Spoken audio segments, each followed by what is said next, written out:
काय सांगचाल की भाजप शिवसेना दोन्ही तुल्यबळ इथं गट आहेत. तुम्ही एक जुने जाणते राजकारणी समाजकारणी म्हणून गावात एक प्रतिष्ठित तुमचं नाव आहे. या निवडणुकीकडे कसं बघता तुम्ही? या निवडणुकीकडे बघायचं झालं तर आमच्या अनिल बाबरापासून आम्ही शिवसेनेत आहे. शिवसेनेनं जेवढी कामं केली तेवढी बाकी कुठल्याही पार्टीने केलेली नाही. आम्ही शिवसेनाच आमची पार्टी आहे. पण आम्हाला जो तो सांगतो की हे काम आम्हीच केलंय ते काम आम्हीच केलंय. सांगणार असे सांगतच राहते ते की त्यांना काय केलं दुसऱ्यांनी नाव सांगतात हे आता आले. तसा राजेंद्र राणा अनिल भाऊनही पहिली सुरुवात केलेली टेंबूच्या कामाची. पाणी प्यायला नव्हतं, आता पाणी रानात न वाहत आहे.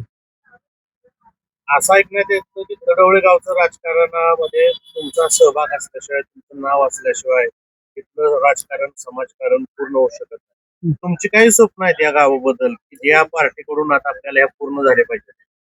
पार्टी हेच आमचे शिवसेना आणि आता अण्णा मिळून जे इथून पुढे विकास भरपूरच करणार आहे. आतापर्यंत भरपूर गावाची याची रस्त्याची कामं केली, वाडी वस्त्यात रस्ते केले. अण्णांनी परवाच आता तिथं गोंदिरे पाटीलला पैसे मंजूर केले, रस्ता तयार केला. तसे सुहास भैया बी येतात, सुहास भैयाचं बी काम आहे. मला सांगा आता इथं राजेंद्र अण्णांचा एक गट होता आणि बाबरांचा एक गट होता. दोन्ही गट एकमेकाच्या विरोधात पहिले काम केलेलं आहे. खूप आणि आता पहिले ते दोन्ही गट एकत्र झालेले आहेत. खाली कार्यकर्त्यांचं मनोमिलन झालंय. झाले की मनमिळून झाले, आमच्या गावात तरी झाले.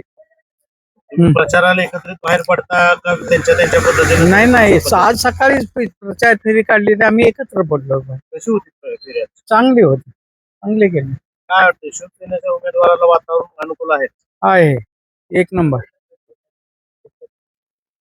सर्वसाधारणपणे गावचं मतदान किती आहे? गाव 2100. 2100. सरासरी किती टक्के मध्ये मतदान होईल म्हणजे ह्या दोन पक्षांना? आज इथं संख्या इतर पण भरपूर आहे, होय. पण दोन तुल्यबळ पक्ष म्हणजे शिवसेना आणि भाजप. सर्वसाधारणपणे शिवसेनेला किती टक्के मतदान होऊ शकतं? आम्हाला 70% मतदान होणार शिवसेना. शिवसेना